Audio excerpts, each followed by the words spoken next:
የሆኑ ስራዎችን ከፖሊሲ አኳያ ፕራይቬት ሴክተሩ በሚኒ ግሪድ ኢንቨስትመንት ውስጥ ቢገባ የሚገጥመውን ሪስኮች ዲሪስክ ማድረጊያ ዲዛይኖችን ሁላ በየአመቱ ስንሰራ ነው የቆየ ነው። ትልቅ ስራዎች ላይ ብዙ እንደሌሉበት ፕሮዲዩሰር ዳይሬክተር ደረጃ ላይ ያን ያህል የሉም። ወይም ደግሞ ትልቅ ኢንቨስትመንት የሚፈልጉት ላይ እንደ ህትመት ላይ የሉም።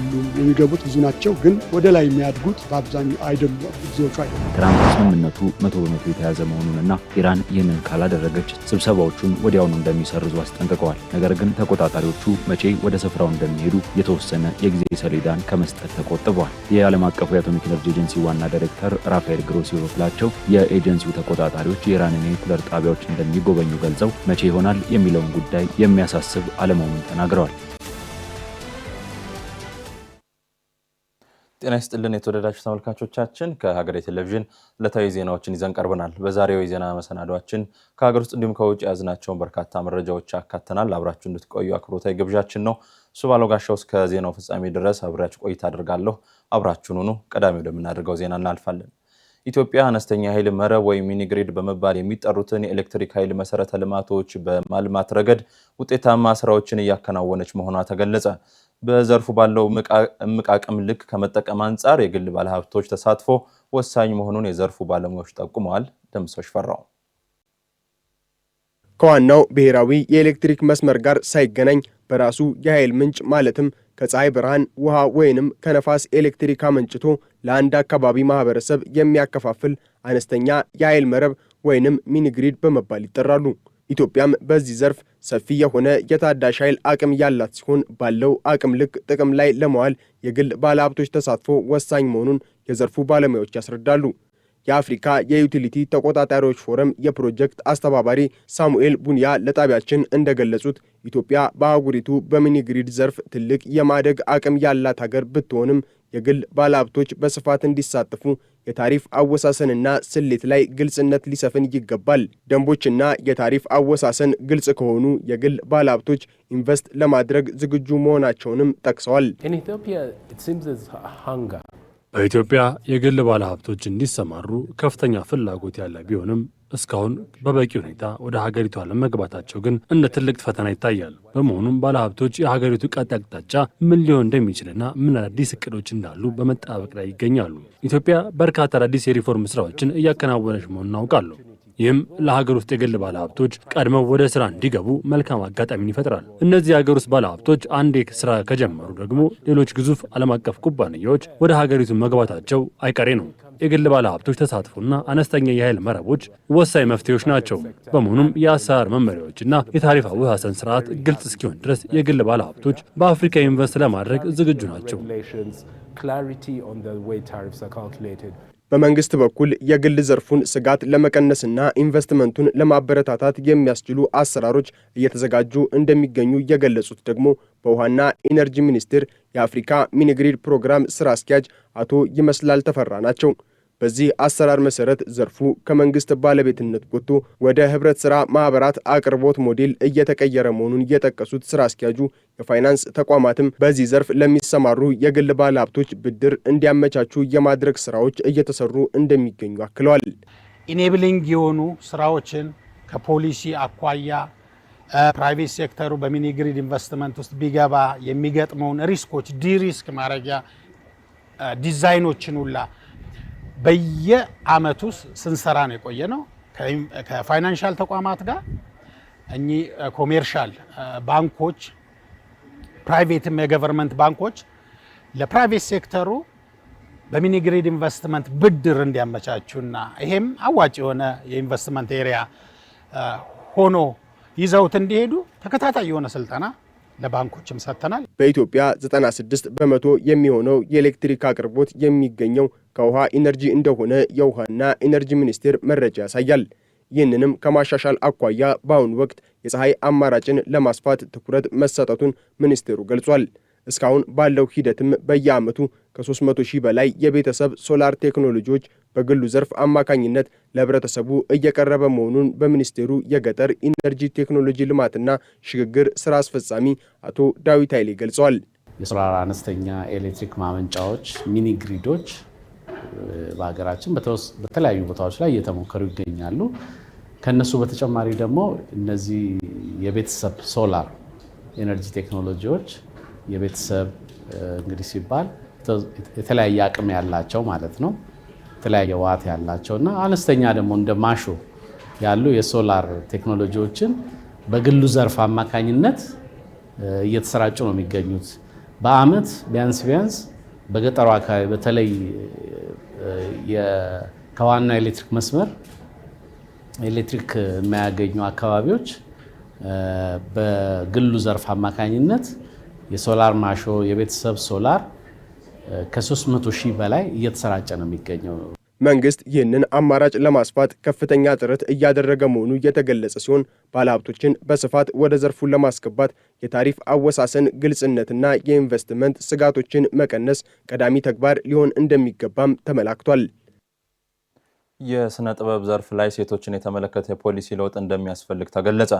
በቅርቡ ሊወጣ በዝግጅት ላይ ያለው የስነ ጥበብ ፖሊሲ የሴቶችን ጥቃት የሚከላከል እንደሚሆን ባህልና ስፖርት ሚኒስቴር አስታውቋል። ሚኪያስ ኃይሌ የስርዓተ ጾታ ጉዳይ በሀገር እንዲሁም በዓለም አቀፍ ደረጃ ትኩረትን ከሚሹ መንግስታት ከሚሰሩባቸው ጉዳዮች መካከል የሚጠቀስ ነው። ይህም ጉዳይ መነጋገሪያ ከሆነባቸው የስራ ዘርፎች መካከል የስነ ጥበብ ዘርፍ ይጠቀሳል። በዘርፉ የሚንቀሳቀሱ ሴቶች ጾታዊ ጥቃትን ጨምሮ በርካታ ችግሮች እያጋጠሟቸው እንደሆነ የሚያብራሩት የአዲስ አበባ ዩኒቨርሲቲ የሶሺዮሎጂ መምህርና በጉዳዩ ዙሪያ የተዘጋጀውን ቢሃይንድ ዘ ሲን የሚል ስያሜ የተሰጠው ጥናት መሪ ፕሮፌሰር ጌትነት ታደለ አሁንም በርካታ ስራዎች እንደሚቀሩ በጥናቱ መመላከቱን ገልጸዋል። ዋና ስራው ትልልቅ ስራዎች ላይ ብዙ እንደሌሉበት ፕሮዲውሰር ዳይሬክተር ደረጃ ላይ ያን ያህል የሉም። ወይም ደግሞ ትልቅ ኢንቨስትመንት የሚፈልጉት ላይ እንደ ህትመት ላይ የሉም። የሚገቡት ብዙ ናቸው፣ ግን ወደ ላይ የሚያድጉት በአብዛኛው አይደሉም። ብዙዎቹ አይደሉም። ወደ ትዳሩ ሲገቡ ወደ ልጆች ሲመጡ ብዙዎቹ በየመንገዱ የተጠመጠሙ የሚቀሩበት ሁኔታ እንዳለ፣ በዛውም ግን ደግሞ ደስ የሚለው ግን ትንኮሳውም አለ፣ ችግሩ አለ፣ መድሮ አለ። ግን ትራይብ እያደረጉ እንደሆነ ህይወታቸው ስኬታማ እንደሆነ የኢኮኖሚ ነፃነት እንደሰጣቸው ስራውን በራሱ እንደሚወዱት እና ለመቀጠልም ደግሞ ብዙዎቹ ፍላጎት እንዳላቸው በዚህ ችግሮችን ቢኖሩ መቀጠል እንዳለባቸውና ምን ያህል ጥናት እንዳላቸውም የሚያሳይ ነገር ነው። ችግሩን ለመፍታት በርካታ ስራዎች ቢሰሩም ችግሩን ከመሰረቱ የመቅረፍ የፖሊሲ ለውጥ ወይም ማሻሻያ እንደሚያስፈልግ በጥናቱ ተመላክተዋል። በጥናቱ የተሳተፉ ወገኖችም ጥናቱ ያስቀመጣቸውን ምክረ ሀሳቦች ጠቁመዋል። በሴት ክሬቲቮች ላይ የሚታየው የጾታ ተጽዕኖ እንዳለ ነው። በፊትም ነበረ፣ ወደፊትም ይኖራል። ነገር ግን በዓለም አቀፍ ደረጃ ስታየው ተጽዕኖ እየቀነሰ ነው የመጣው። እየቀነሰ የመጣባቸው ምክንያቶች ደግሞ አሉ። ይሄ ትምህርት ሁኔታ አሁን እኛ ሪኮመንድ ብለን በተለይ በሀገራችን ምክንያቱም ከውጭ የምታመጣው የመፍትሄ ሀሳብ ለኛ ሀገር ላይሰራ ይችላል። ውጭ ላይ ያሉት የክሬቲቭ ሴክተር ሀሳቦችና ላይክ እንትናቸው ልየታችን ራሱ ወደ ኢትዮጵያ ስናመጣው የተለየ ሆኖ አግኝተነዋል። ስለዚህ መፍትሄ ከራሳችን ነው መሆን ያለበት። ይህ ጥናት በሁሉም አካባቢ ተመሳሳይ ነገር ነው። ይሄንን ያየ ነው። ከክፍያ አንጻርም እንደው ሴቶች ጥሩ እንደማይከፈላቸውም በዚህ ጥናት አይተናል። ችግሩን ያባባሰው ደግሞ መብቶቻቸውን የሚያስጠብቅ ፖሊሲ አለመኖሩ ነው። ኦፍ ኮርስ አሁን ፖሊሲው እየጸደቀ ነው ያለው በመጽደቁ ሂደት ላይ ስለሆነ ያን ፖሊሲው ሲወጣ የሴቶችን መብት ያስጠብቃል፣ እነዚህ ያልናቸውን ችግሮች ይፈታል ብለን እናስባለን። ሴቶችን በማብቃትና ለማህበረሰቡ ጠቃሚ ስራዎችን እንዲያከናውኑ በማድረግ ረገድ ፖሊሲ አውጪዎች በርካታ ኃላፊነት እንዳለባቸው በሕዝብ ተወካዮች ምክር ቤት የጤና ማህበራዊ ልማትና ባህል ስፖርት ጉዳዮች ቋሚ ኮሚቴ አባሉ ተስፋውን ቦጋለ ገልጸዋል። ሴቶች ጥናቱም እንደሚያሳየው ችሎታ አንሳቸው ሳይሆን ሴቶችን የማብቃት የመጠቀም ችግር ነው የሚስተዋለው በብዙ ጥናቶች የሚታየው። ስለዚህ እንደ መንግስት አዲስ ነገር ይዞ ይመጣል፣ ፖሊሳችንን ሪቫይዝ እናደርጋለን ብዬ የማስበው ሴቶች ይችላሉ፣ ምን ችግራቸውን ወይም ምን ጉለታቸውን ሞልተን ከወንዶች እኩል ወይም ከዛ በላይ እናደርጋቸው የሚል ስራ ይጠይቃል ብዬ አምናለሁ። ከዚህ አንጻር ለሴቶች ምቹ ሁኔታ የመፍጠር እንደ ወንዶች ሁሉ እኩል የመወሰን አቅማቸው እንዲያሳድጉ በፐርሰንትም ጭምር እንዲታይ በፖሊሲ በስትራቴጂ እንዲታይ እድል ይፈጥራል ብዬ አስባለሁ። ለትውልድ የምትተርፍ ሀገርን መስራት የሁሉም ዜጋ ኃላፊነት መሆኑን የገለጹት የባህልና ስፖርት ሚኒስትር ዴኤታው ነብዩ ባዬ ጥናቱ የሚኒስትሮች ምክር ቤት ለሚያዘጋጀው አዲስ ፖሊሲ በርካታ ግብዓቶች ይገኙበታል ሲሉም ተስፋቸውን ገልጸዋል። የዚህ ጥናት ውጤቶችን እኔ በምሰራበት የባህልና ስፖርት ሚኒስቴር እንደ ግብዓት እንጠቀምበታለን። ፕሮፌሰር በጣም ጥሩ ግብዓት ይሆነናል። ይሄም ደግሞ በተለይ አሁን የጥበባት ፖሊሲ ረቂቅ ደረጃ ላይ ደርሰናል። በጣም ብዙ ባለሙያዎች የተሳተፉበት ነው። ይሄ ጥናት በዛ የሚሰጠውን ግብዓት እንመለከታለን። ሀገራችን ፖሊሲ መጨረሻ በሚኒስትሮች ምክር ቤት ነው የሚወጣው። እዛ በሚወጣበት ወቅት ፖሊሲው እነዚህን እይታዎች ማካተት አለማካተቱን ለማየት ይረዳናል። በጣም ጥሩ ታይሚንግ ነው የሚል ሐሳብ ነበረኝ። ቅድም እያየሁት ሳስብ ነበረ።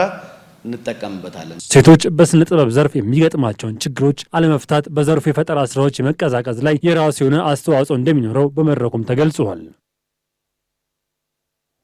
አሜሪካና ኢራን ጦርነትን ለማቆም በስዊዘርላንድ የደረሱትን የመግባቢያ ስምምነት ተከትሎ በሁለቱ ሀገራት መካከል በዋና ዋና ጉዳዮች ላይ የተፋለሱ አቋሞች እየተንጸባረቁ ነው። ፕሬዚዳንት ዶናልድ ትራምፕ ኢራን ያልተገደበ የኒውክሌር ፍተሻን እንደተቀበለችና ድርድሩ ስኬታማ እንደሆነ ቢገልጹም የኢራን ባለስልጣናት በበኩላቸው ምንም አይነት የፍተሻ መርሃ ግብር እንዳልተያዘ ገልጸዋል። ኃይለ ገብርኤል ታደሰ We just achieved a historic peace agreement with Iran to end the conflict in the Strait of Hormuz. አሜሪካና ኢራን የደረሱትን የመግባቢያ ስምምነት ተከትሎ በሁለቱ ሀገራት መካከል በዋና ዋና ጉዳዮች ላይ ከፍተኛ የሀሳብ ልዩነቶች ጎልተው እየታዩ ነው። በስዊዘርላንድ ሰኞ ዕለት የተጠናቀቀውን የመጀመሪያ ዙር ድርድር ተከትሎ በኒኩለር ፍተሻ፣ በታገዱ የገንዘብ ሀብቶች፣ በሆርሙዝ ስትሪት ቁጥጥር፣ በሚሳኤል ፕሮግራምና በእስራኤል የሊባኖስ ጦርነት ዙሪያ ተቃራኒ የሆኑ መረጃዎች ወጥተዋል። እነዚህ ጉዳዮች ባለፈው ሳምንት ጦርነቱን ለማቆም የተፈረመውን ማዕቀፍ ዋና አካላት ነበሩ። ሆኖም ፕሬዚዳንት ትራምፕ በፔንሲልቬኒያ ባደረጉት ንግግር ድርድሩ በጥሩ ሁኔታ እየሄደ መሆኑንና ከኢራን ጋር በደንብ እየተግባቡ እንደሆነ ተናግረዋል። ዋነኛው አወዛጋቢ ጉዳይ የኒኩለር ፍተሻ ሲሆን የዓለም አቀፉ የአቶሚክ ኢነርጂ ኤጀንሲ ተቆጣጣሪዎች ወደ ኢራን ስለሚገቡበት ሁኔታ ሁለቱ ወገኖች የተለያየ ሀሳብን እያንጸባረቁ ይገኛሉ። ትራምፕ ኢራን ዓለም አቀፍ ተቆጣጣሪዎች ላልተወሰነ ጊዜ የኒኩለር ጣቢያዎቿን እንዲጎበኙ ሙሉ ለሙሉ ተስማምታለች በማለት ገልጸዋል። የኢራን ባለስልጣናት ግን ምንም አይነት የጉብኝት መርሃ ግብር እንዳልተያዘና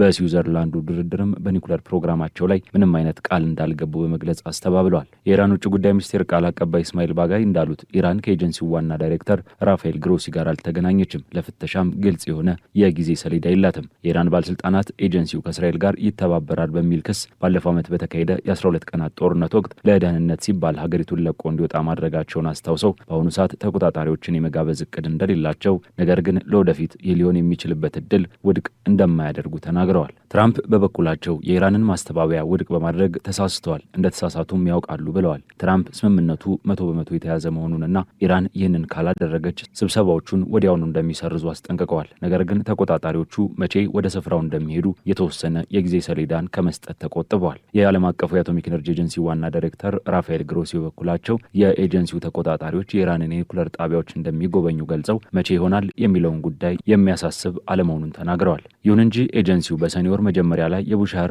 ንቁ የኒኩለር ጣቢያ መጎብኘት ቢችልም በ2025 የአሜሪካና እስራኤል ጦርነት ጉዳት ከደረሰባቸው የኒኩለር ጣቢያዎች ተደራሽነቱን ካጣ አንድ ዓመት ገደማ እንደሆነ አስታውቋል።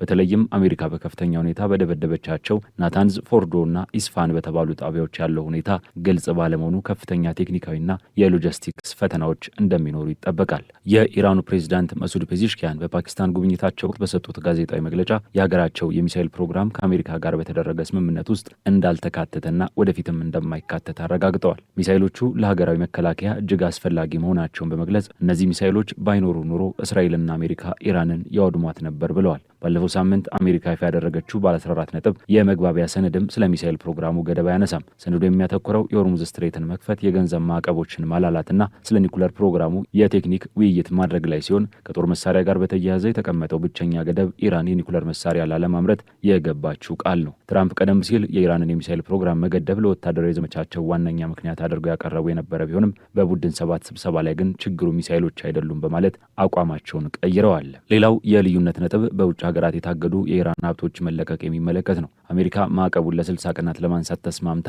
ኢራን ነዳጅ እንድትሸጥና ክፍያ እንድትቀበል ብትፈቅድም ትራምፕ ይህ የተለቀቀ ገንዘብ አሜሪካ ለምግብና ሕክምና ግዥ ብቻ እንደሚውል ሲናገሩ፣ በጄኔቫ የኢራን አምባሳደር የሆኑት አሊ ባህሬኒ ግን ገንዘቡን እንዴት መጠቀም እንዳለባት ኢራን ራሷ እንደምትወስን አሳውቀዋል።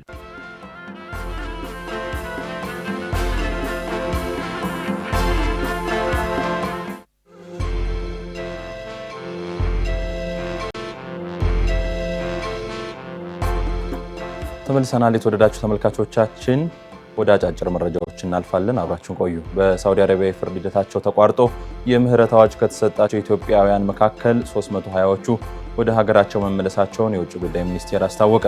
ተመላሾች ቦሌ ዓለም አቀፍ አውሮፕላን ማረፊያ ሲደርሱ የውጭ ጉዳይ ሚኒስትር ዴኤታው አምባሳደር ብርሃኑ ጸጋዬ አቀባበል አድርገውላቸዋል። የውጭ ጉዳይ ሚኒስቴር ሪያድ የሚገኘውን የኢፌዴሪ ሚስዮንና ጅዳ የሚገኘውን ቆንጽላ ጽሕፈት ቤት በማስተባበር ባደረገው የዲፕሎማሲ ጥረት በሳውዲ አረቢያ ለእስር ተዳርገው የነበሩ 1655 ዜጎች የፍርድ ሂደታቸው ተቋርጦ የምህረት አዋጅ እንዲሰጣቸው ማድረጉን ማስታወቅ የሚታወስ ነው። መንግስት ህብረተሰቡ ከህገወጥ የሰዎች አዘዋዋሪዎች በማህበራዊ ሚዲያ የታጀበ ሐሰተኛ ማታለያ ተታሎ የህገወጥ የውጭ ሀገር ጉዞ ራሱን እንዲጠብቅ ሚኒስቴሩ አሳስቧል። ህገወጥ የሰዎች አዘዋዋሪዎችን የህግ ተጠያቂ ለማድረግ የተጀመሩ ጥረቶች ተጠናክረው ይቀጥላሉ ሲልም ሚኒስቴሩ በማህበራዊ ትስስር ገጹ አስፍሯል።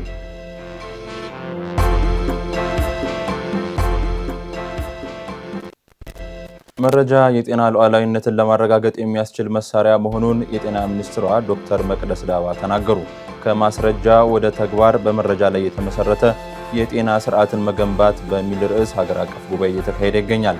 በመረጃ ላይ የተመሰረተ የጤና ስርዓትን መገንባት ያስፈልጋል ያሉት ሚኒስትሯ የሚሰበሰቡ መረጃዎች የህዝብን ባህልና የወደፊት ትውልድን ፍላጎት ታሳቢ ያደረገ መሆን እንዳለበት ገልጸዋል። ሚኒስቴር መስሪያ ቤቱ መረጃዎች ፖሊሲና ስትራቴጂዎችን ለማውጣት እንዲያገለግሉና አቅጣጫ የሚጠቁሙ ለማድረግ የሚያስችል ስራዎችን እየሰሩ መሆናቸውን አመላክተዋል። ዘመኑን የሚዋጅ የጤና ስርዓትና ፖሊሲ ከማውጣትን ባሻገር ተግባር ላይ ማዋል እንደሚያስፈልግም ተናግረዋል።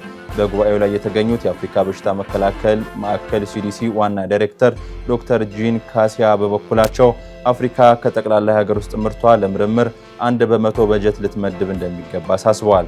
ከዚህ ውስጥም 15% ለጤና ምርምር እንዲውል ጠይቀዋል። ይህ ኢንቨስትመንት ከተተገበረ በሚቀጥሉት 20 ዓመታት ውስጥ በአህጉሪቱ ላይ የ$668 ቢሊዮን የኢኮኖሚ እድገት ያመጣል ያሉ ሲሆን በተቃራኒው በዘርፉ ኢንቨስት ካልተደረገ ግን $1.1 ትሪሊዮን የሚገመት ኢኮኖሚያዊ ኪሳራ ሊከተል እንደሚችል አስጠንቅቀዋል።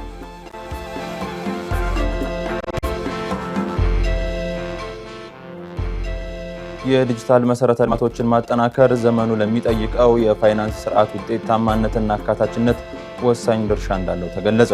የሰው ሰራሽ አስተውሎት በፋይናንስና ባንኪንግ ዘርፍ ላይ ባለው ሚናና በቴክኖሎጂ የታገዘ የፋይናንስ ደህንነትን ማጠናከር ላይ ያተኮረው የህዋዌ የፋይናንስ ጉባኤ ዛሬ ረቡዕ ተካሂዷል።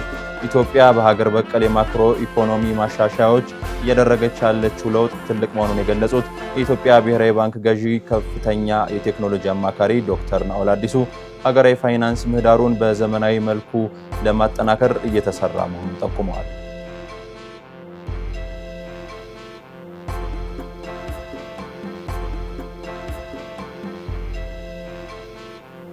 በይፋ ለመውጣት ጥያቄ ማቅረቧን ፍርድ ቤቱ ዛሬ ሰኔ 17 ቀን 2018 ዓ.ም ባወጣው መግለጫ አስታውቋል። የኒጀር ወታደራዊ መንግስት ፍርድ ቤቱን አድሏዊ ፍትህ ያሰፍናል እንዲሁም የኢምፔሪያሊዝም መጠቀሚያና የኒዮ ኮሎኒያል ጭቆና መሳሪያ ነው በማለት ሲወነጅለው ቆይቷል። በወታደራዊ መንግስት የምትመራው ኒጀር የመውጫ ሰነዷን ለፍርድ ቤቱ ማስረከቧን ተከትሎ የመውጫ ሂደቱ ተግባራዊ የሚሆነው ከአንድ ዓመት በኋላ ማለትም ሰኔ 17 ቀን 2019 ዓ.ም ይሆናል ተብሏል። ይህ የኒጀር ውሳኔ ሀገሪቱ ከ9 ወራት በፊት ከጎረቤቶቿ ከማሊና ቡርኪና ፋሶ ጋር በመሆን ያሳለፈችውን ውሳኔ ተከትሎ የመጣ ነው ሲል አፍሪካ ኒውስ ዘግቧል። ለአውሮፓውያን አቆጣጠር በ2002 የተቋቋመውና 125 አባል ሀገራት ያሉት የዓለም አቀፍ የወንጀለኞች ፍርድ ቤት በጦር ወንጀልና በሌሎች ከባድ ወንጀሎች ተጠርጣሪዎች ለፍርድ የሚቆሙበት ተቋም ነው።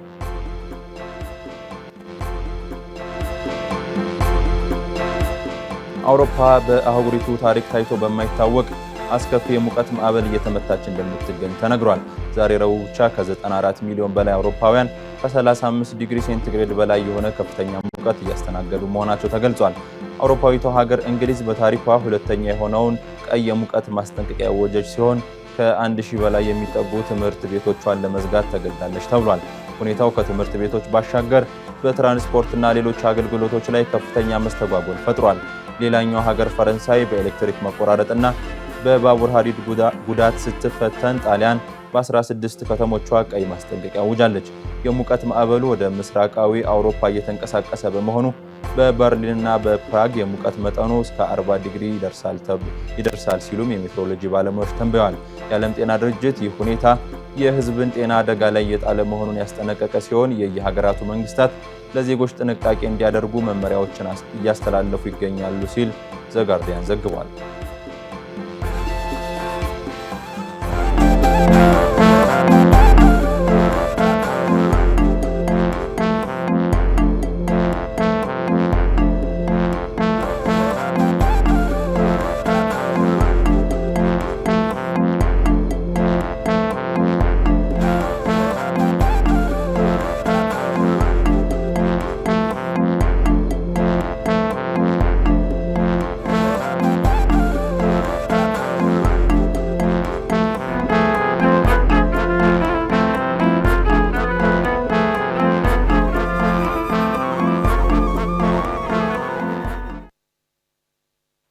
ኢትዮጵያ ታከናውናለች በሚል መሪ ቃል ትናንት ማክሰኞ በተካሄደ መድረክ ላይ የኢትዮጵያ የኢኮኖሚ ማሻሻያ በፋይናንስ በውጪ ንግድና በኢንዱስትሪ ዘርፎች የተገኘውን ውጤት አስመልክቶ ሪፖርት ቀርቧል።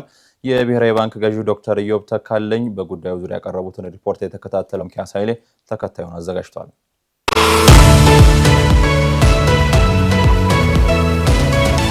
ኢትዮጵያ ባለፉት 8 ዓመታት የጀመረችው የማይክሮ ኢኮኖሚ ማሻሻያ በሀገሪቱ የቆዩ መዋቅራዊ ችግሮችን በመፍታት ረገድ ተስፋ ሰጪ ውጤቶችን እያመጣ መሆኑ ተገለጸ።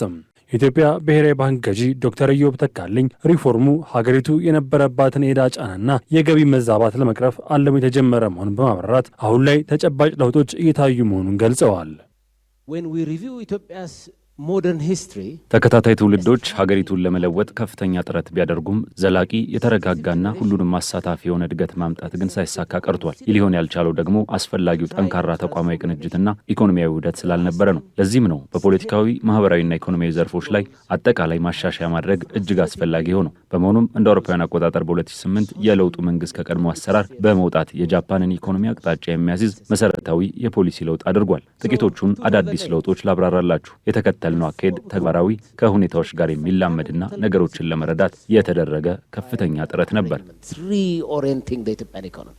በሌላ በኩል የሀገሪቱ የውጭ ንግድ አፈጻጸም ከፍተኛ መነቃቃት እያሳየ መሆኑን በጥናት መመላከቱን ገዢው ገልጸዋል። የውጭ ንግድ ገቢ አሁን ላይ በ3 እጥፍ በማደግ የሀገሪቱ የውጭ ምንዛሬ ግኝት እያሻሻለ እንደሚገኝ የባንኩ ገዢ ዶክተር ኢዮብ አብራርተዋል። የውጭ ንግድ ስንመለከት ለውጡ እጅግ አስደናቂ ነው። ይህንን ቁጥር ተመልከቱ። እንደ አውሮፓውያን አቆጣጠር በ2017-18 የውጭ ንግዳችን መጠን 2.3 ወይም 3 ቢሊዮን ገደማ ብቻ ነበር። ባለፈው ዓመት ግን 8.33 ቢሊዮን ደርሷል። ይህም የ294 በመቶ ጭማሪ ነው። ሆኖም ትልቁ ዜና በዚህ ዓመት 11 ቢሊዮን ወይም ከዚያ ትንሽ ከፍ ያለ መጠን እንደርሳለን ብለን መጠበቃችን ነው። ይህ ማለት በአንድ ዓመት ውስጥ ብቻ የውጭ ንግዳችን በ3 ቢሊዮን ገደማ አድጓል ማለት ነው። በአንድ ዓመት ውስጥ ብቻ 3 ቢሊዮን የሚጠጋ ተጨማሪ ገቢ ተገኝቷል። ይህም በአጠቃላይ የ3 እጥፍ እድገት ነው።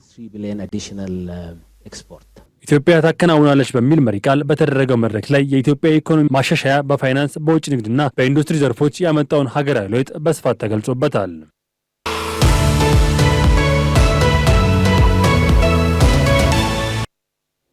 ሀገሬ ዜና ወደ መጠናቀቁ ነው። የተወደዳችሁ ተመልካቾቻችን ስፖርታዊ መረጃዎችን የመጨረሻ እናደርጋለን። ባልደረባዬ ቃለ ስላሴ ካሳይ መረጃዎችን ይዞ ስቱዲዮ ይገኛል። ወደሱ መራችኋለሁ። እኔ ግን እዚሁ ጋር ልሰናበታችሁ። ጤና ይስጥልን።